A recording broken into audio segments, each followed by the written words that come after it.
제 손이 떨립니다. 이 이야기를 꺼내는 것만으로도 가슴이 먹먹해지네요. 저는 이제 41입니다. 한때는 국가무역기관의 책임 간부였던 여자입니다. 제 이름은 이제 중요하지 않습니다. 곧 모든 기록에서 지워질 테니까요. 저는 조국을 위해 외화를 벌었다고 믿었습니다. 순수하게 진심으로요. 그런데 어느 날 깨달았습니다. 제 손에 묻은 돈이 누구의 것인지, 그 돈이 어디로 흘러가는지를요. 지금 이 순간에도 제 손바닥에서 지폐 냄새가 납니다. 씻어도 씻어도 지워지지 않는 냄새요. 이건 제 죄의 냄새입니다. 하지만 그보다 더 큰 죄는 저보다 높은 자리에 있는 사람들이 저지르고 있었어요. 저는 그들의 거울이었고 방패였고 결국엔 희생양이 될 뻔했습니다. 지금부터 제가 본 것, 겪은 것, 그리고 침묵했던 것들을 말하려 합니다. 이게 제 마지막 증언이 될 겁니다. 구독과 좋아요 부탁드립니다. 저는 26에 무역기관에 배치받았습니다. 명문대를 나왔고 외국어 시험에서 최고 점수를 받았어요. 부모님은 자랑스러워 하셨죠. 우리 딸이 나라를 위해 일하게 됐구나. 어머니가 제 손을 잡고 우시던 날이 아직도 생생합니다. 저도 그렇게 믿었습니다. 이 일이 명예롭고 숭고한 일이라고요. 첫 출근 날 청사 3층에 올라갔을 때의 설렘을 잊을 수가 없어요. 복도에는 구호가 붙어 있었습니다. 외화 획득은 곧 조국에 대한 충성이다. 저는 그 문구를 가슴에 새겼습니다. 제 상사는 김태선 부장이었습니다. 50대 초반의 남자였는데 얼굴엔 항상 미소가 걸려 있었어요. 자네는 똑똑하니까 금방 배울 거야. 우리 일은 간단해. 나라가 필요한 물자를 들여오고 우리 물건을 내다 팔면 돼. 그게 전부지. 그의 말은 단순했고 저는 그걸 믿었습니다. 하지만 일을 시작하고 한 달쯤 지났을 때였어요. 제게 첫 번째 이상한 업무가 떨어졌습니다. 이 서류에 도장 좀 찍어줘. 김 부장이 서류 뭉치를 건넸어요. 수입 허가서였습니다. 품목은 의료기기였는데 수량이 이상했어요. 우리 기관에서 쓰기엔 너무 많았거든요. 부장님, 이거 수량이? 제가 조심스럽게 물었을 때 그가 웃으며 말했습니다. 아, 그건 다른 데 쓸 거야. 신경 쓰지 말고 도장만 찍으면 돼. 저는 도장을 찍었습니다. 그게 첫 번째였어요. 두 번째는 한 달 후였습니다. 이번엔 술이었어요. 고급 양주 수백 상자를 들여오는 허가서였죠. 이건 뭐에 쓰는 겁니까? 제가 물었을 때 김 부장의 얼굴이 살짝 굳었어요. 자네, 일 배우려면 질문을 줄여야 해. 여기선 시키는 대로만 하면 돼. 그의 목소리가 차가워졌습니다. 저는 그날 처음으로 두려움을 느꼈어요. 이 조직에서 질문은 금기라는 걸 알았습니다. 시간이 지나면서 저는 이 일의 본질을 조금씩 깨달아갔어요. 우리가 들여오는 물건들은 국가를 위한 게 아니었습니다. 간부들의 개인 용도였죠. 양주는 그들의 연회에 쓰였고 의료기기는 암시장에 팔렸어요. 수입 허가증만 있으면 무엇이든 가능했습니다. 그 종이 한 장이 모든 걸 합법으로 만들어줬으니까요. 그해 겨울이었습니다. 제게 해외 출장 기회가 왔어요. 중국이었습니다. 처음 가본 외국이었죠. 공항에 내렸을 때의 그 낯선 공기, 화려한 거리, 쏟아지는 불빛들. 저는 압도당했습니다. 하지만 제 임무는 관광이 아니었어요. 김 부장이 소개해준 중국 사업가를 만나는 것이었죠. 그의 이름은 리 사장이었습니다. 40대 중반의 말쑥한 남자였어요. 호텔 로비에서 처음 만났을 때 그는 제게 악수를 청했습니다. 반갑습니다. 김 부장님께 많이 들었어요. 그의 악수는 부드러웠지만 손바닥에서 뭔가가 느껴졌어요. 손을 떼고 보니 봉투였습니다. 얇은 봉투 안에 지폐가 들어 있었죠. 이건 뭡니까? 제가 당황해서 물었을 때 리 사장이 웃었습니다. 작은 선물이에요. 먼 길 오셨는데 수고비죠. 저는 그 봉투를 돌려주려 했어요. 하지만 그가 말했습니다. 김 부장님도 항상 받으시는 겁니다. 거래의 예의라고 생각하세요. 그 말에 저는 멈칫했습니다. 김 부장도 받았다고요? 저는 그 봉투를 가방에 넣었습니다. 그게 제 첫 번째 뇌물이었어요. 그날 밤 호텔방에서 봉투를 열어봤습니다. 미국 달러였어요. 100달러짜리 지폐 20장, 2000달러였습니다. 제 월급의 몇 년치였죠. 손이 떨렸어요. 양심이 제게 속삭였습니다. 이건 잘못된 거야. 돌려줘야 해. 하지만 동시에 다른 목소리도 들렸습니다. 모두가 하는 일이야. 너만 유난 떨지 마. 저는 그날 밤 잠을 이루지 못했습니다. 다음 날 아침 리 사장과의 본격적인 거래가 시작됐어요. 그는 우리에게 필요한 물건 목록을 보여줬습니다. 전자제품, 의류, 식품, 심지어 자동차 부품까지 이것들을 공급할 수 있습니다. 가격도 합리적이에요. 그의 제안은 매력적이었어요. 하지만 계약서를 보는 순간 이상한 점을 발견했습니다. 가격이 시세보다 20%나 높았던 거예요. 리 사장님, 이 가격이 제가 지적하려 했을 때 리 사장이 빙긋 웃었습니다. 아, 그건 여러 비용이 포함된 겁니다. 운송비, 보험료, 그리고 그가 잠시 말을 멈췄어요. 협력비라고 할까요? 협력비. 저는 그 단어의 의미를 곧 알게 됐습니다. 그건 김 부장을 비롯한 간부들에게 돌아갈 리베이트였어요. 출장을 마치고 돌아왔을 때 김 부장이 제게 물었습니다. 어땠어? 리 사장이랑 잘 만났지? 저는 고개를 끄덕였어요. 네, 계약서 가져왔습니다. 그가 서류를 훑어보더니 만족스러운 표정을 지었습니다. 잘했어. 자네도 이제 우리 팀의 진짜 일원이야. 그날 저는 깨달았습니다. 제가 발을 들인 곳이 어떤 세계인지를요. 그로부터 한 달 후 제 통장에 돈이 입금됐습니다. 출처불명의 500달러였어요. 누가 보냈는지 몰랐지만 누구의 돈인지는 알았습니다. 저는 그 돈으로 어머니 약을 샀어요. 어머니는 오랫동안 지병을 앓고 계셨거든요. 약국에서 약을 살 때 제 손이 떨렸습니다. 이 돈은 깨끗하지 않다는 걸 알면서도 저는 그걸 썼어요. 그날 밤 어머니가 말씀하셨습니다. 우리 딸이 효녀네. 이렇게 비싼 약을 사다니. 저는 눈물이 났습니다. 하지만 진실은 말할 수 없었어요. 그때부터였습니다. 저는 양심과 현실 사이에서 갈등하기 시작했어요. 머릿속으로는 이게 잘못됐다는 걸 알았지만 몸은 그 시스템에 길들여져 갔습니다. 뇌물은 더 이상 뇌물처럼 느껴지지 않았어요. 그냥 업무의 일부였습니다. 허위 계약서에 도장 찍는 것도 일상이 됐죠. 저는 제 자신이 변해가는 걸 느꼈어요. 그리고 그게 두려웠습니다. 시간이 흐르면서 저는 이 조직의 더 깊은 곳을 보게 됐습니다. 겉으로는 국가를 위한 무역기관이었지만 실상은 달랐어요. 이곳은 권력자들의 사금고였습니다. 모든 거래에는 그들의 손이 닿아 있었고 모든 외화에는 그들의 몫이 정해져 있었죠. 어느 날 김 부장이 저를 불렀습니다. 오늘부터 자네에게 특별한 업무를 맡기겠어. 그의 표정이 평소와 달랐어요. 진지했습니다. 삶과 책임지도원으로 승진시켜 줄게.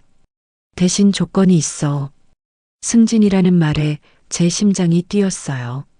하지만 동시에 불안감도 밀려왔습니다. 무슨 조건입니까? 제가 조심스럽게 물었을 때 김 부장이 책상 서랍에서 장부 하나를 꺼냈어요. 이걸 관리하는 거야. 절대 다른 사람한테 보여주면 안 돼. 장부를 펼쳐보니 숫자들이 빼곡했습니다. 거래처, 금액, 그리고 이름들. 간부들의 이름이었어요. 이게 뭡니까? 제가 물었을 때 김 부장이 낮은 목소리로 말했습니다. 우리 조직의 진짜 장부지. 공식 기록엔 없는 거래들이야. 자네가 이걸 관리하게 될 거야. 저는 장부를 넘기며 숫자들을 읽었어요.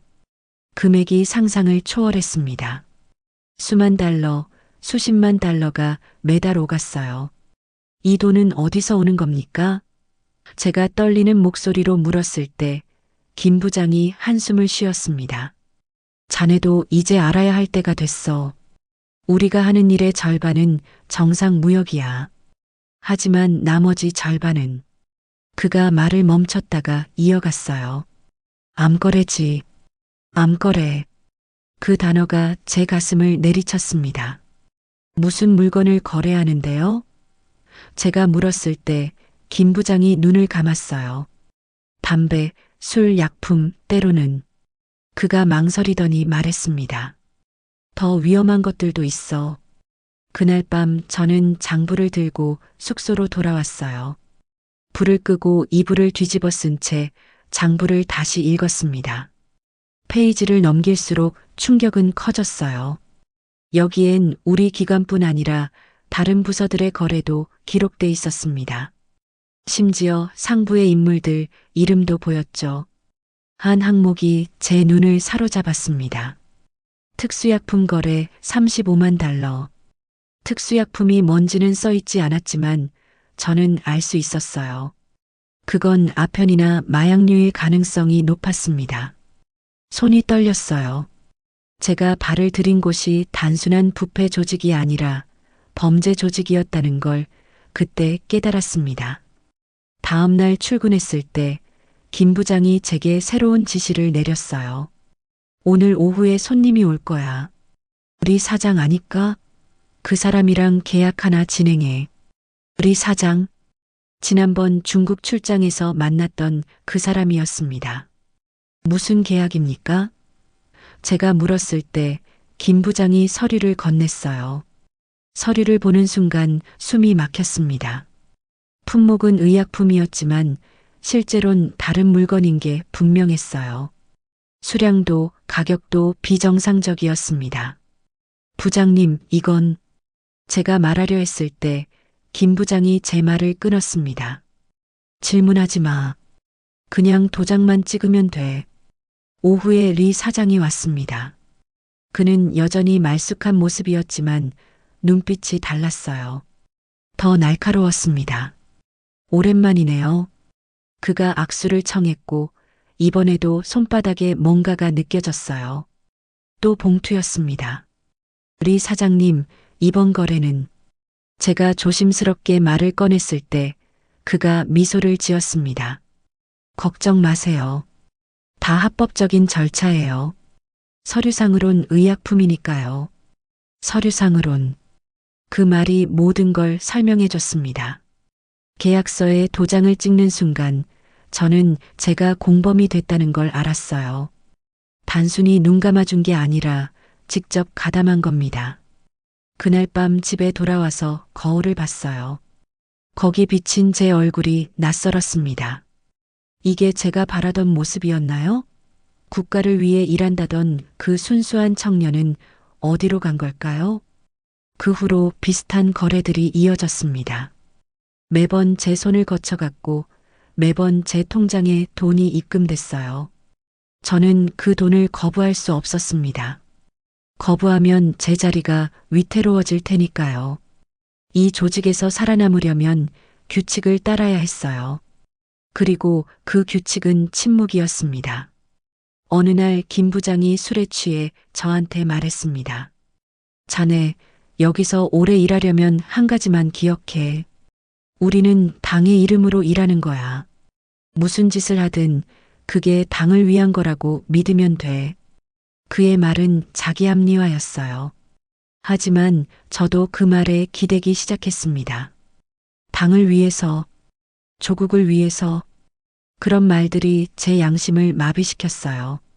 저는 점점 더 깊은 곳으로 빠져들었습니다. 뇌물은 이제 월급처럼 느껴졌고 허위 서류는 일상이 됐죠. 저는 제가 누구인지 잊어가고 있었어요. 그해 여름 큰 사건이 하나 터졌습니다. 우리 기관의 한 직원이 고발당한 거예요. 횡령 혐의였습니다. 하지만 저는 알고 있었어요. 그 사람은 희생양이라는 걸요. 진짜 횡령을 한 건 위에 있는 사람들이었으니까요. 그 직원은 공개 재판을 받았습니다. 저도 방청석에 앉아 있었어요. 재판장에서 그 사람이 울부짖었습니다. 저는 시키는 대로 했을 뿐입니다. 위에서 지시한 거예요. 하지만 아무도 믿지 않았어요. 아니, 믿지 않는 척 했죠. 판결이 내려졌을 때 저는 소름이 돋았습니다. 징역 15년. 그 사람의 인생이 끝난 거예요. 법정을 나오면서 김 부장이 제게 속삭였습니다. 맞지? 여기선 혼자만 튀면 안 돼. 모두와 함께 가라앉아야 해. 그 말이 무슨 뜻인지 저는 알았습니다. 침묵하라는 거였어요. 그날 밤 저는 오랫동안 생각했습니다. 제가 지금 어디에 서 있는지, 어디로 가고 있는지를요. 양심은 비명을 질렀지만 현실은 그걸 허락하지 않았어요. 저는 이미 너무 깊이 들어와 있었습니다. 빠져나갈 길은 없어 보였죠. 하지만 그때는 몰랐습니다. 더 큰 폭풍이 제게 다가오고 있다는 걸요. 그리고 그 폭풍이 제 인생을 완전히 바꿔놓을 거라는 것도요. 제가 삼과 책임지도원이 된 지 1년이 지났을 때 저는 조직의 가장 은밀한 곳을 보게 됐습니다. 청사 지하 3층이었어요. 보안 등급이 가장 높은 구역이었죠. 일반 직원들은 출입조차 할 수 없는 곳이었습니다. 김 부장이 저를 처음 그곳에 데려간 건 한겨울 밤이었어요. 오늘부터 자네가 관리하게 될 거야. 그가 무거운 철문을 열었을 때 저는 숨을 멈췄습니다. 방 안에는 금고들이 줄지어 서 있었어요. 크고 낡은 금고들이었죠. 이게 뭡니까? 제가 물었을 때 김 부장이 한 금고를 열었습니다. 안에는 현금이 가득했어요. 달러 지폐였습니다. 100달러짜리 뭉치들이 빼곡하게 쌓여 있었죠. 이게 다 뭐예요? 저는 놀라서 물었습니다. 전국에서 올라온 외화야. 김 부장이 무심하게 말했어요. 장마당에서 거둔 상납금, 해외 동포들이 보낸 송금, 그리고 그가 잠시 말을 멈췄어요. 우리가 거래한 돈들이지. 저는 금고들을 하나씩 둘러봤습니다. 대여섯 개는 됐을 거예요. 각 금고마다 수십만 달러가 들어 있었죠. 계산해 보니 전체 금액이 수백만 달러에 달했습니다. 이 돈은 어디에 쓰는 겁니까? 제가 물었을 때 김 부장의 표정이 어두워졌어요. 상부에 보고하는 거야. 매달 말일에 회계 보고를 올려. 그가 말했지만 저는 이상함을 느꼈습니다. 금고에 이렇게 많은 돈이 있다면 왜 직접 상부에 보내지 않는 걸까요? 왜 이렇게 오래 보관하는 거죠? 그날 밤부터 저는 매일 밤 그 지하실에 내려가야 했어요. 금고를 점검하고 입출금을 기록하는 게 제 새 업무였습니다. 그런데 이상한 점을 발견했어요. 장부상 금액과 실제 금고의 돈이 맞지 않는 거예요. 처음엔 제가 잘못 센 줄 알았습니다. 하지만 며칠을 확인한 결과 분명했어요. 매달 상당한 금액이 사라지고 있었습니다. 적게는 몇만 달러, 많게는 10만 달러까지요. 저는 김 부장에게 보고했어요. 부장님, 금고 돈이 안 맞습니다. 제가 장부를 보여줬을 때 김 부장의 얼굴이 굳었어요. 얼마나 차이 나는데? 이번 달만 8만 달러입니다. 제가 대답하자 김 부장이 한숨을 쉬었습니다. 그건 특별 용도야. 그가 말했지만 눈빛을 피했어요. 무슨 특별 용도요? 제가 물었을 때 김 부장이 제 어깨를 잡았습니다. 자네, 여기서 오래 일하고 싶으면 알아도 모른 척 해야 해. 알겠나? 그날 밤 저는 잠을 이룰 수 없었어요. 사라진 돈이 어디로 갔는지 알 것 같았습니다. 위에 있는 누군가가 빼돌리는 거였죠.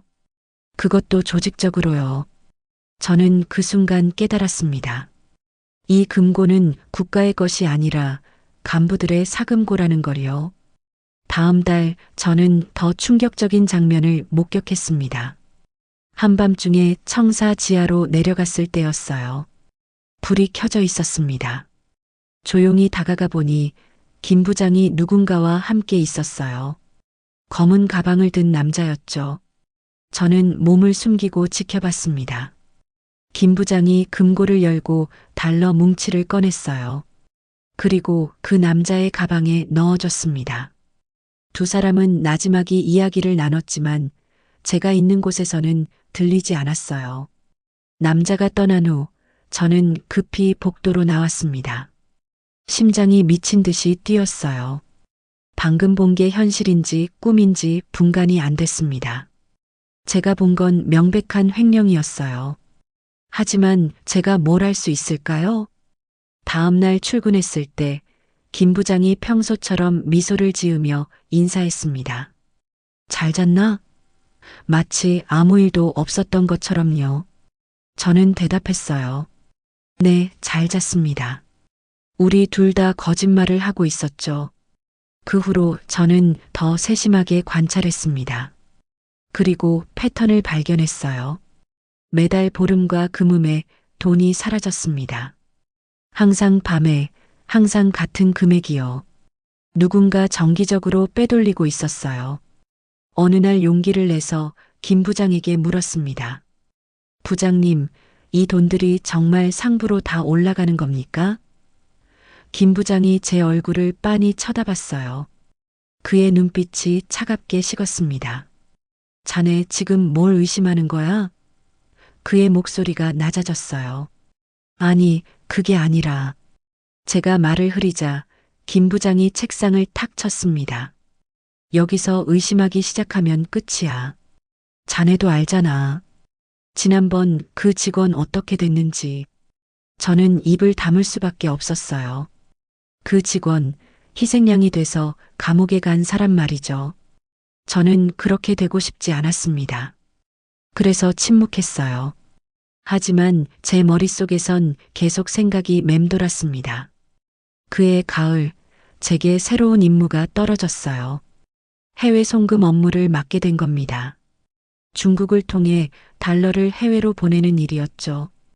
겉으로는 정상적인 무역 대금이었지만 실제론 간부들의 비자금을 빼돌리는 통로였습니다. 리 사장이 중간 역할을 했어요. 그는 중국의 여러 은행에 계좌를 갖고 있었고 우리 돈을 받아 해외로 보내줬습니다. 물론 수수료를 떼고요. 매번 5%면 돼요. 리 사장이 웃으며 말했을 때 저는 계산을 해봤어요. 100만 달러면 5만 달러가 그의 몫이 되는 거였죠. 첫 송금을 한 날을 잊을 수 없습니다. 금액은 50만 달러였어요. 저는 중국 은행의 계좌번호를 받아 송금 지시를 했습니다. 클릭 한 번으로 엄청난 돈이 국경을 넘었죠. 그 순간 제 손이 떨렸어요. 이건 범죄라는 걸 알면서도 저는 계속했습니다. 그런데 석 달쯤 지났을 때였어요. 송금이 갑자기 막혔습니다. 중국 측 계좌가 동결된 거예요. 리 사장이 황급히 연락을 해왔습니다. 문제가 생겼어요. 중국 당국이 조사를 시작했대요. 김 부장의 얼굴이 새하얗게 질렸어요. 뭐, 조사를 한다고? 그는 급히 상부에 보고를 올렸습니다. 하지만 답은 냉혹했어요. 알아서 처리하라. 그날 밤 김 부장이 저를 불렀습니다. 그의 사무실엔 다른 간부들도 모여 있었어요. 분위기가 살벌했습니다. 지금부터 비상회의를 한다. 송금건이 터지면 우리 모두 끝이야. 한 간부가 말했어요. 누군가 책임을 져야 합니다. 그 말에 모두가 침묵했습니다. 그리고 그들의 시선이 저한테 모였어요. 순간 제 등골이 오싹했습니다. 이 동무가 직접 송금을 담당했으니 한 간부가 말을 시작했을 때 김 부장이 끼어들었어요. 잠깐, 그건.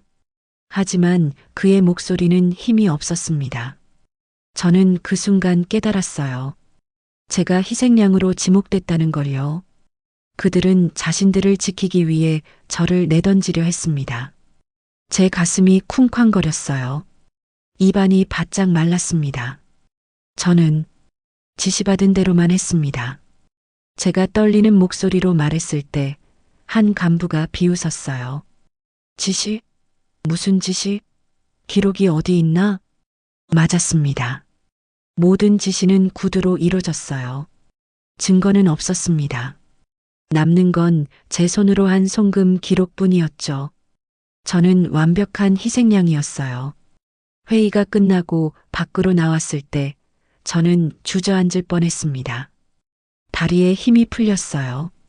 제가 이렇게 무력하다는 걸 처음 느꼈습니다.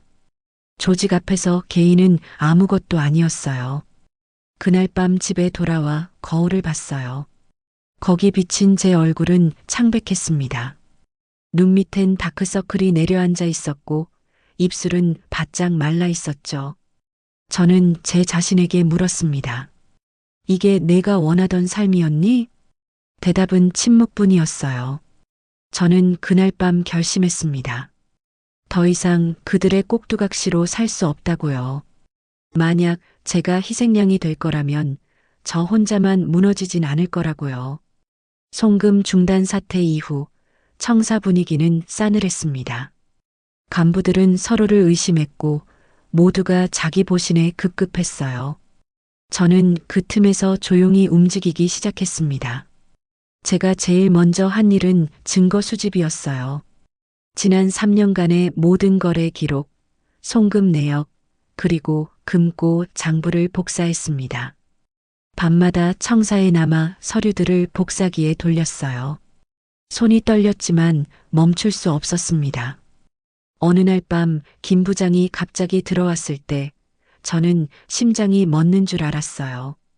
이 밤에 뭐 하나?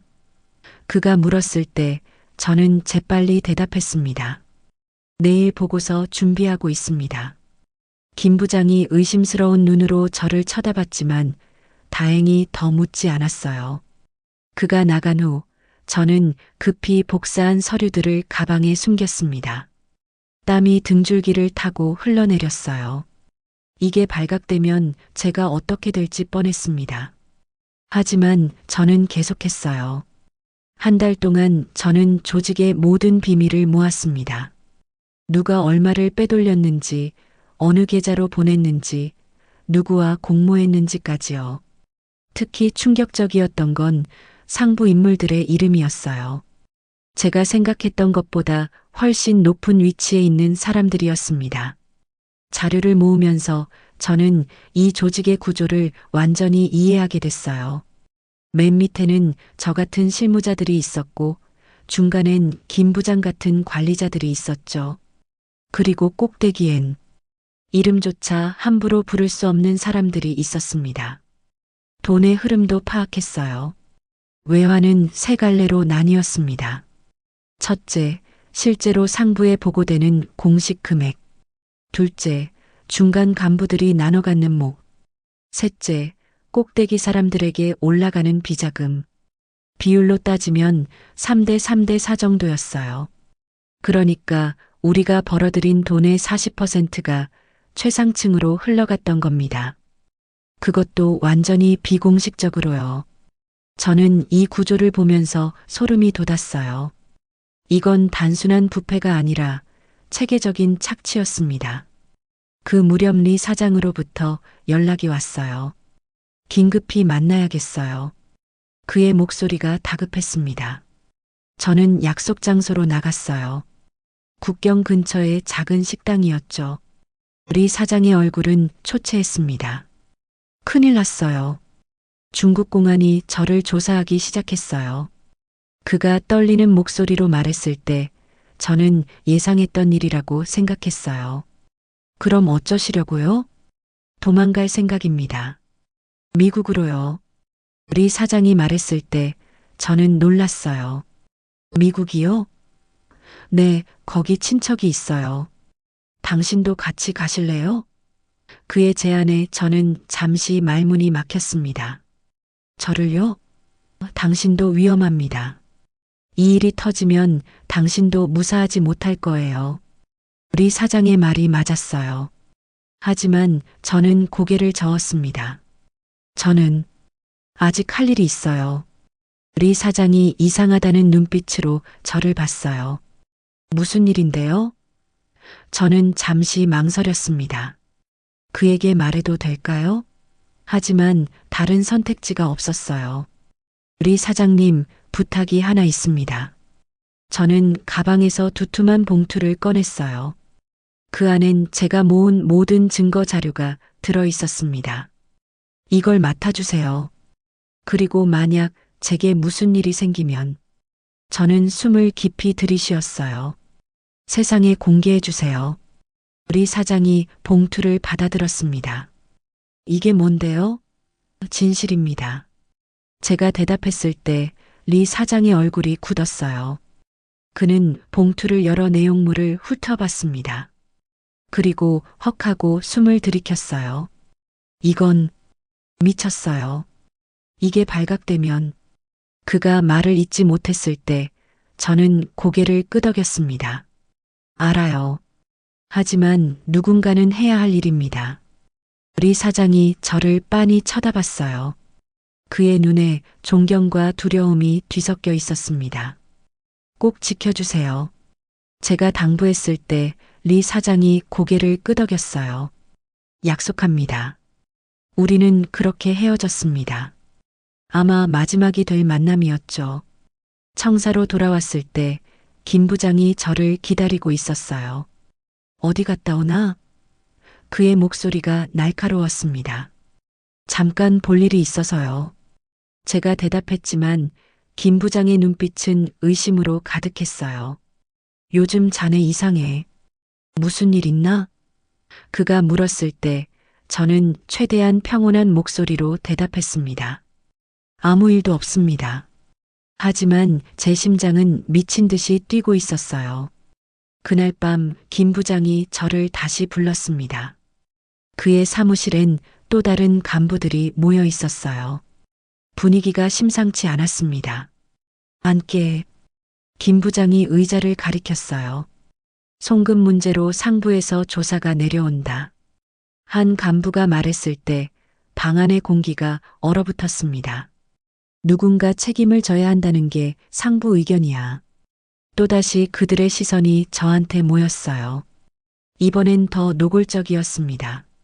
이 동무가 송금을 직접 담당했으니 당연히. 한 간부가 말을 시작했을 때 저는 벌떡 일어났습니다. 저는 지시받은 대로만 했습니다. 제 목소리가 떨렸어요. 누가 지시했고 누가 돈을 가져갔는지 다 알고 있습니다. 방안이 갑자기 조용해졌습니다. 간부들의 얼굴이 굳었어요. 김 부장이 제 팔을 잡아당겼습니다. 자네, 지금 무슨 소리를 하는 거야? 그의 목소리가 위협적으로 낮아졌어요. 하지만 저는 물러서지 않았습니다. 저는 모든 걸 기록해뒀습니다. 누가 언제 얼마를 가져갔는지요. 제가 말했을 때 한 간부가 벌떡 일어났어요. 뭐? 기록을 했다고? 네, 그리고 이미 안전한 곳에 보관했습니다. 제가 침착하게 말했지만 속으로는 두려웠어요. 만약 저한테 무슨 일이 생기면 그 기록들이 세상에 공개될 겁니다. 방안이 술렁거렸습니다. 간부들이 서로 눈빛을 교환했어요. 김 부장의 얼굴이 새하얗게 질렸습니다. 자네, 미쳤구나. 미친 게 아닙니다. 제가 대답했어요. 이건 제 생존 방법입니다. 그 순간 저는 느꼈어요. 제가 돌이킬 수 없는 선을 넘었다는 걸요. 이제 저와 그들 사이엔 전쟁이 시작된 겁니다. 회의는 그렇게 끝났습니다. 간부들이 하나둘 나갔지만 그들의 눈빛은 살기로 가득했어요. 저는 알았어요. 제가 곧 표적이 될 거라는 걸요. 그날 밤 집에 돌아와서도 잠을 이룰 수 없었습니다. 제가 한 선택이 옳은 걸까요? 아니면 제 무덤을 직접 한 걸까요? 하지만 이미 주사위는 던져졌어요. 이제 남은 건 결과를 기다리는 것 뿐이었습니다. 그 회의 이후 사흘이 지났습니다. 저는 매일 뒤를 돌아보며 걸었어요. 누군가 저를 감시하는 느낌이 들었습니다. 실제로 그랬을 거예요. 조직이 저를 가만히 둘 리 없었으니까요. 그 사흘 동안 저는 마지막 준비를 했습니다. 제가 모은 증거들을 정리하고 각 거래건마다 책임자 이름을 명시했어요. 총 68건의 불법 거래, 43명의 관련자, 그리고 총액 850만 달러. 이게 제가 3년간 목격한 부패의 규모였습니다. 가장 큰 문제는 이 자료를 어떻게 보관하느냐였어요. 우리 사장에게 준 것 외에 또 다른 보험이 필요했습니다. 저는 작은 금속 박스를 하나 구했어요. 방수 처리가 된 견고한 박스였죠. 그 안에 모든 증거를 넣었습니다. 거래 장부 사본, 송금 기록, 간부들의 비자금 계좌 정보, 그리고 제가 직접 작성한 진술서까지요. 진술서에는 제가 본 것, 들은 것, 그리고 강요받은 것들을 낱낱이 적었습니다. 마지막 페이지에 이렇게 썼어요. 이 돈은 조국의 피입니다. 하지만 피를 빨아먹은 자들은 조국을 배신한 자들입니다. 제가 이 글을 쓰는 순간 저는 이미 그들의 표적이 됐을 겁니다. 만약 제가 사라진다면 이 기록이 진실을 말해줄 것입니다. 박스를 봉인하고 나서 저는 고민했어요. 이걸 어디에 숨길까? 집도 안전하지 않고 청사는 더더욱 불가능했죠. 그때 한 가지 생각이 떠올랐습니다. 강물이었어요. 그날 밤 저는 강변으로 나갔습니다. 어둠 속에서 박스를 들고 둑을 따라 걸었어요. 사람들 눈에 띄지 않는 곳, 큰 바위 밑을 찾았습니다. 그곳에 박스를 숨겼어요. 하지만 그냥 숨기기만 하면 안 됐습니다. 나중에 찾을 수 있어야 했으니까요. 저는 주변 지형을 자세히 기억했어요. 바위의 모양, 나무의 위치, 강변까지의 거리까지요. 그리고 간단한 지도를 그렸습니다. 그 지도를 누구에게 맡길까 고민하다가 어머니를 떠올렸어요. 어머니는 제가 하는 일을 정확히 모르셨지만 저를 믿어주셨죠. 다음 날 어머니를 찾아갔습니다. 어머니, 이걸 간직해 주세요. 제가 봉투를 드렸을 때 어머니가 의아한 얼굴로 물으셨어요. 이게 뭐니? 중요한 겁니다. 제게 무슨 일이 생기면 이걸 꼭 지켜주세요. 어머니의 얼굴이 굳었어요. 무슨 일이 생긴다니? 너 무슨 일 있니? 제가 고개를 저었습니다. 아무 일도 없어요. 그냥 만약을 대비한 거예요. 어머니는 제 눈을 오래 들여다보셨어요. 그리고 봉투를 받아 품에 넣으셨습니다. 집을 나서는데 어머니가 제 손을 잡으셨어요. 딸아, 너무 무리하지 마라. 내가 제일 소중하단다. 그 말에 눈물이 왈칵 쏟아질 뻔했어요. 하지만 참았습니다. 알아요, 어머니. 걱정 마세요. 청사로 돌아왔을 때 김 부장이 제 책상 앞에 서 있었어요. 어디 갔다 왔나? 그의 목소리가 차가웠습니다. 잠깐 집에 다녀왔습니다. 제가 대답하자 김 부장이 제 얼굴을 빤히 쳐다봤어요.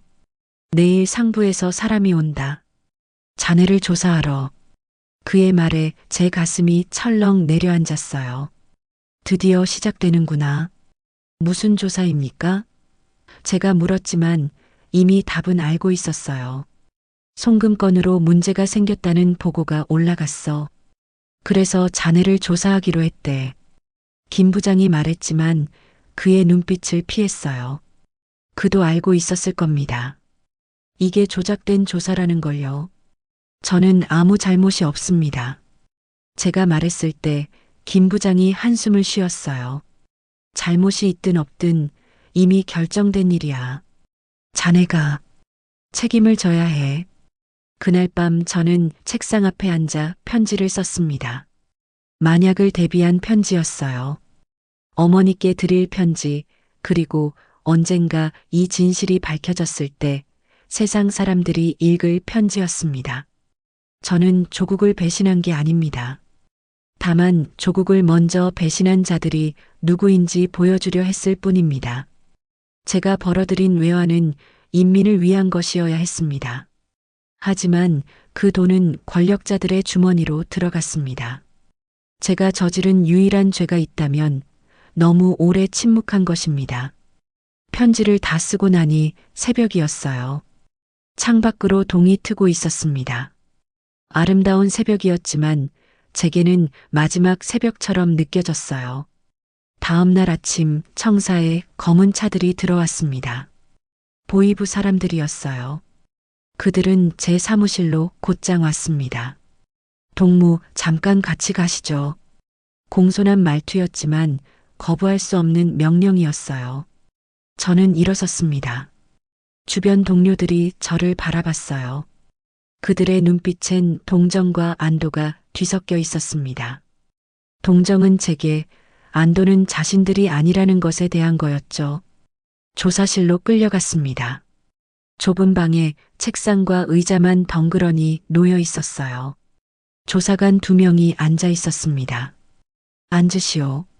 한 명이 의자를 가리켰어요. 동무는 외화 횡령 혐의를 받고 있소. 조사관이 서류를 펼쳐 보이며 말했습니다. 이 송금 기록들을 보시오. 모두 동무 이름으로 돼 있소. 저는 서류를 봤어요. 정말로 제 이름이 적혀 있었습니다. 하지만 그건 제가 한 게 아니라 지시받은 일이었어요. 저는 상부 지시에 따라 송금했을 뿐입니다. 상부 지시? 조사관이 비웃었어요. 증거가 있소? 누가 지시했다는 문서라도? 물론 없었습니다. 모든 게 구두로 이루어졌으니까요. 이게 그들의 수법이었어요. 동무가 개인적으로 중국 브로커와 결탁해서 돈을 빼돌렸소? 그게 진실이요. 조사관이 단정적으로 말했을 때 저는 웃음이 나왔어요. 억울함을 넘어 허무했습니다. 진실이요? 진짜 진실은 따로 있습니다. 제가 말했을 때 조사관의 얼굴이 굳었어요. 무슨 소리요? 저는 모든 걸 기록했습니다. 누가 진짜 돈을 가져갔는지요. 방안이 조용해졌습니다. 조사관들이 서로 눈빛을 교환했어요. 그게 어디 있소? 한 명이 조심스럽게 물었습니다. 저는 고개를 저었어요. 그건 말할 수 없습니다. 조사는 밤늦게까지 이어졌습니다. 같은 질문을 수십 번 반복했어요. 하지만 저는 입을 열지 않았습니다. 제가 가진 유일한 무기는 침묵이었으니까요. 사흘간 조사가 계속됐습니다. 그들은 회유도 했고 협박도 했어요.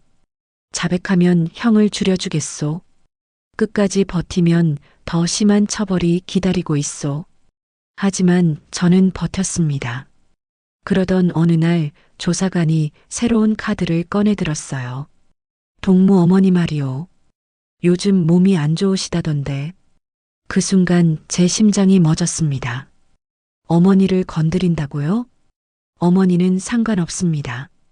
제가 소리쳤을 때 조사관이 냉소를 지었어요. 상관없다고? 동무가 범죄자면 그 가족도 조사 대상이요. 혹시 공범은 아닌지 말이요. 제 눈앞이 캄캄해졌습니다.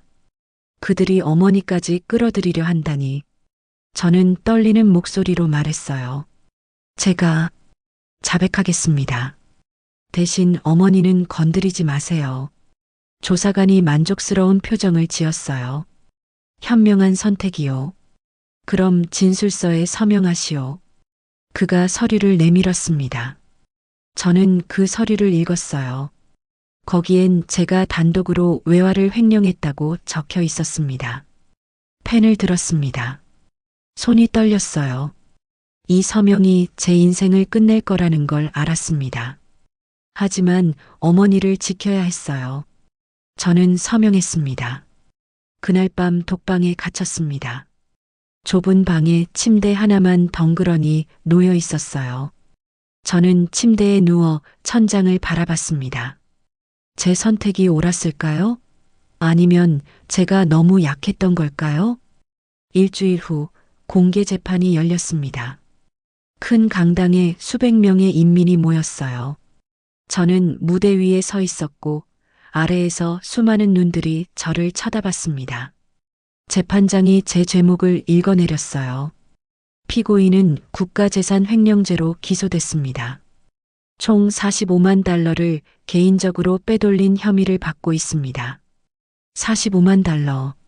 실제로 사라진 돈은 수백만 달러였는데 그들은 일부만 제게 뒤집어 씌웠어요. 나머지는 아마 그들이 나눠 가졌겠죠. 피고인, 혐의를 인정하시오? 재판장이 물었을 때 저는 침묵했습니다. 서명은 했지만 이 자리에서 거짓을 말하고 싶지 않았어요. 재판장이 다시 물었습니다. 대답하시오. 저는 천천히 입을 열었어요. 저는 상부의 지시를 따랐을 뿐입니다. 방안이 술렁거렸습니다. 재판장의 얼굴이 굳었어요. 무슨 소리요? 자백서에 서명하지 않았소? 서명은 했습니다. 하지만 진실은 아닙니다. 제가 말했을 때 방청석에서 웅성거림이 커졌어요. 재판장이 망치를 두드렸습니다. 조용히 하시오. 피고인은 자신의 죄를 인정하지 않는다는 말이오? 재판장이 위협적으로 물었을 때 저는 고개를 들었어요. 제 죄는 인정합니다. 하지만 저보다 큰 죄를 지은 사람들이 있습니다. 순간 방안이 얼어붙었습니다. 뒤편에 앉아있던 간부들의 얼굴이 새하얗게 질렸어요. 김 부장도 보였습니다. 그의 눈빛이 저를 향해 불을 뿜고 있었죠. 피고인은 지금 무슨 말을 하는 것이오? 재판장이 소리쳤어요. 하지만 저는 멈추지 않았습니다. 제가 송금한 돈은 제 것이 아니었습니다. 상부 간부들의 비자금이었어요. 헛소리 마시오. 재판장이 책상을 쳤습니다. 증거라도 있소? 저는 조용히 미소를 지었어요. 있습니다. 이미 안전한 곳에 보관했습니다. 그 순간 뒤편에서 소란이 일었어요. 간부 몇 명이 급히 자리를 떴습니다.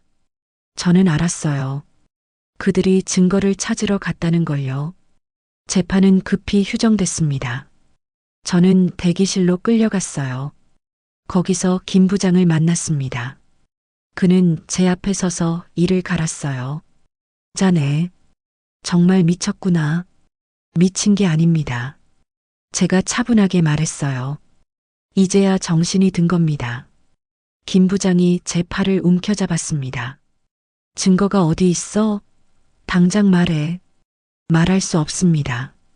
제가 대답하자 김 부장이 저를 벽에 밀어붙였어요. 자네 어머니 생각은 안 하나? 자네가 이러면 어머니도 무사하지 못해. 그 말에 제 가슴이 찢어지는 것 같았어요. 하지만 저는 이미 각오했습니다. 어머니는 아무것도 모르십니다. 그분은 건드리지 마세요. 김 부장이 힘없이 손을 놓았어요. 자네, 정말 후회하게 될 거야. 그가 돌아서서 나갔습니다. 저는 그 자리에 주저앉았어요. 다리에 힘이 풀렸습니다. 하지만 그때였어요. 대기실 문이 다시 열렸습니다. 보이부 요원이 들어왔어요. 동무, 급한 소식이 있소. 그의 얼굴이 창백했습니다. 중국에서 연락이 왔소. 동무가 거래하던 브로커가. 그가 말을 멈췄어요. 도망갔다고 하오. 그리고 그의 목소리가 떨렸습니다. 어떤 문서들을 중국 언론에 흘렸다고 하오. 제 심장이 쿵하고 뛰었습니다. 우리 사장이 움직였구나. 예정보다 빨랐지만 아마 제 재판 소식을 듣고 서둘렀을 거예요. 무슨 문서요? 제가 물었지만 이미 알고 있었습니다. 동무가 준비한 그 증거들이요. 요원이 말했을 때 저는 안도의 한숨을 쉬었어요. 드디어 세상에 나간 거예요. 진실이요. 재판이 재개됐습니다. 하지만 분위기가 완전히 달라져 있었어요. 재판장의 얼굴이 굳어 있었고 간부들은 불안한 눈빛으로 서로를 쳐다봤습니다. 피고인. 재판장이 말했습니다. 중국에서 이상한 문서들이 유출됐다는 소식을 들었소. 혹시 동무와 관련이 있소? 저는 고개를 끄덕였어요. 네, 제가 준비한 겁니다. 진실을 밝히기 위해서요. 방안이 또다시 술렁거렸습니다. 재판장이 망치를 두드렸지만 소라는 가라앉지 않았어요. 그 문서에는 뭐가 있소? 재판장이 물었을 때 저는 똑바로 그를 쳐다봤어요. 3년간의 모든 불법 거래 기록입니다. 68건의 거래, 43명의 관련자, 그리고 총 850만 달러의 횡령 내역이요. 방안이 폭발했습니다. 사람들이 웅성거렸고 간부들은 황급히 자리에서 일어났어요. 재판장이 망치를 연신 두드렸지만 소용없었습니다. 저는 그 혼란 속에서 조용히 미소를 지었어요. 제가 한 일이 옳았는지 아직은 모르겠지만 적어도 진실은 세상에 나갔습니다. 그게 제가 할 수 있는 최선이었어요. 재판은 갑자기 중단됐습니다. 일단 휴정하겠소. 재판장이 서둘러 선언했어요. 아마 상부와 긴급 협의를 해야 했을 겁니다. 저는 다시 독방으로 끌려갔습니다. 하지만 이번엔 두렵지 않았어요. 오히려 후련했습니다. 드디어 제 등에서 무거운 짐을 내려놓은 기분이었죠. 그날 밤 독방에서 창밖을 바라봤어요. 작은 창문 너머로 별이 보였습니다. 어린 시절 어머니와 함께 보던 그 별들이었어요. 저는 별을 보며 생각했습니다. 제 선택의 끝은 어디일까요? 처벌일까요? 아니면 구원일까요? 하지만 중요한 건 이미 이뤘어요. 진실을 세상에 알렸으니까요.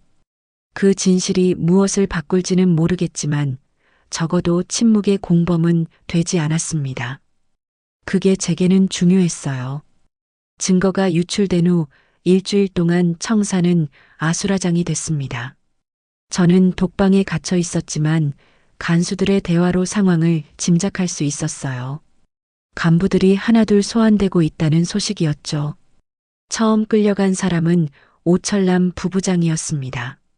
증거 문서에 그의 이름이 가장 많이 나왔거든요. 총 23건의 거래에 관여했고 개인적으로 120만 달러를 챙긴 것으로 기록돼 있었어요. 그 다음은 김태선 부장 차례였습니다. 저를 끌어들인 장본인이었죠. 그가 끌려가던 날 복도에서 우연히 마주쳤어요. 그의 얼굴은 완전히 망가져 있었습니다. 자네 때문에. 그가 중얼거렸지만 끝까지 말하지 못했어요. 저는 그를 보며 복잡한 감정을 느꼈습니다. 분노? 아니었어요. 동정? 그것도 아니었죠. 그냥 허무함이었어요. 한때 존경했던 상사가 이렇게 초라하게 무너지는 모습을 보니 권력이란 게 얼마나 덧없는지 깨달았습니다. 닷새째 되던 날 예상치 못한 사람이 조사를 받았습니다. 당 중앙의 한 고위 인물이었어요. 이름은 말할 수 없지만 우리 조직을 총괄하는 위치에 있던 사람이었죠. 증거 문서에 그의 이름이 나온 순간 저도 놀랐었어요. 그 사람의 조사는 비공개로 진행됐습니다. 하지만 결과는 금방 알려졌어요. 해임이었습니다. 공식적으로는 건강상의 이유로 직위에서 물러난다고 했지만 누구나 진짜 이유를 알았죠. 이 소식이 전해지자 청사 분위기가 완전히 바뀌었어요. 간부들은 서로를 의심했고 모두가 자기 보신에 급급했습니다. 한때 단단해 보이던 조직이 한순간에 무너지는 걸 보는 것 같았어요. 그 무렵 저는 다시 조사를 받았습니다. 이번엔 다른 조사관들이었어요. 이전 사람들보다 태도가 훨씬 공손했습니다. 동무, 몇 가지 확인할 게 있소. 그들은 제가 준비한 증거 문서를 펼쳐 보였어요. 이 문서들이 정말 동무가 작성한 것이오? 저는 고개를 끄덕였습니다. 네, 제가 3년간 기록한 겁니다. 왜 이런 걸 했소? 조사관이 물었을 때 저는 잠시 생각했어요. 왜였을까요? 복수? 정의감? 아니면 단순히 살아남기 위해서? 아마 다 맞을 거예요. 침묵의 공범이 되고 싶지 않았습니다. 제가 대답했을 때 조사관이 고개를 끄덕였어요. 동무의 용기는 인정하오. 하지만 그가 말을 멈췄어요. 동무도 알다시피 이 일로 많은 사람이 피해를 봤소. 피해? 맞는 말이었어요. 제 폭로로 수십 명이 조사를 받았고 그들의 가족까지 영향을 받았을 겁니다. 저는 그들의 삶을 송두리째 흔들어 놓은 거예요. 후회하오? 조사관이 물었을 때 저는 솔직하게 대답했습니다. 모르겠습니다. 제가 한 일이 옳았는지 아직도 확신이 없어요. 하지만 저는 숨을 깊이 들이쉬었어요. 다시 돌아가도 같은 선택을 할 것 같습니다. 조사관이 서류를 덮었어요. 동무의 재판은 다시 열릴 거요. 이번엔 아마 결과가 다를 것이요. 그의 말이 무슨 뜻인지 저는 알 수 없었습니다. 며칠 후 재판이 다시 시작됐습니다. 이번엔 방청객이 훨씬 적었어요. 간부들 대부분이 자리에 없었고 일반 인민들만 몇십 명 앉아 있었죠. 재판장도 바뀌었습니다. 새로운 재판장은 60대쯤 돼 보이는 엄격한 인상의 남자였어요. 피고인, 일어서시오. 그의 목소리가 법정에 울렸습니다. 피고인은 외화 횡령 혐의로 기소됐으나 재판장이 서류를 읽었어요. 조사 결과 피고인이 단독으로 범행을 저지른 것이 아니라 상부의 지시에 따라 업무를 수행한 것으로 밝혀졌소. 방안이 술렁거렸습니다. 저도 놀랐어요. 설마 무죄라는 건가요? 하지만 재판장은 계속 말을 이었습니다. 다만 피고인은 불법 거래를 알면서도 즉시 신고하지 않았고 오히려 거래에 가담했소. 따라서 재판장이 잠시 멈췄어요. 징역 5년을 선고하오. 5년. 예상보다 적은 형량이었어요. 원래는 15년이나 받을 뻔했으니까요. 하지만 여전히 5년이나 되는 시간이었죠. 제 인생의 5년이 사라지는 겁니다. 다만 재판장이 다시 말을 이었어요. 피고인이 조직 내 부패를 적발하는 데 기여한 점을 감안하여 형 집행을 2년으로 단축하고 나머지는 집행유예로 하겠소. 순간 제 귀를 의심했어요. 집행유예? 그럼 2년만 복역하면 된다는 건가요? 재판장이 망치를 두드렸습니다. 이상으로 선고를 마치겠소. 재판이 끝나고 저는 다시 독방으로 돌아왔어요. 머릿속이 복잡했습니다. 2년. 길다면 긴 시간이지만 제가 예상했던 것보다는 훨씬 짧았어요. 어쩌면 조직이 저를 완전히 제거하기보다는 어느 정도 인정하면서도 교훈을 남기려는 것 같았습니다. 그날 밤 간수가 편지 한 통을 가져왔어요. 어머니의 편지였습니다. 봉투를 뜯는 제 손이 떨렸어요. 딸아, 내 소식을 듣고 얼마나 놀랐는지 모른다. 하지만 어머니는 내가 옳은 일을 했다고 믿는다. 비록 내가 지금 그곳에 있지만 어머니는 내가 자랑스럽다. 2년은 금방 지나간다. 어머니가 기다리고 있을게. 편지를 읽으며 눈물이 쏟아졌어요. 제가 이 모든 일을 벌인 것도 어머니를 지키기 위해서였는데 결국 어머니께 걱정만 끼친 거였죠. 하지만 어머니는 저를 이해해 주셨어요. 며칠 후 또 다른 소식이 들려왔습니다. 중국 언론이 우리 조직의 부패를 대대적으로 보도했다는 거예요. 리 사장이 흘린 문서들이 기사화된 겁니다. 기사 제목은 이랬답니다. 폐쇄국가 무역기관의 조직적 부패, 내부 고발자가 밝힌 충격적 진실. 저는 기사 내용을 들으며 묘한 기분을 느꼈어요. 제가 내부 고발자가 된 거예요. 국제사회의 반응도 뜨거웠답니다. 인권단체들이 재석방을 요구했고 일부 국가들은 우리 정부에 압력을 넣었대요. 하지만 정작 저는 그게 부담스러웠어요. 저는 영웅이 되려고 한 게 아니었습니다. 그냥 살아남으려 했을 뿐이에요. 양심의 가책도 있었지만 가장 큰 이유는 제가 희생양이 되기 싫었던 거였죠. 솔직히 말하면요. 그런데 세상은 저를 용기 있는 고발자로 만들었어요. 저는 그 무게가 너무 무거웠습니다. 제가 그럴 자격이 있나 싶었어요. 한 달쯤 지났을 때 또 다른 소식이 들렸어요. 김태선 부장이 징역 12년을 선고받았다는 거였습니다. 오철남 부부장은 15년이었고요. 그 외에도 10여 명의 간부가 처벌받았답니다. 저는 그 소식을 듣고 복잡한 심경이었어요.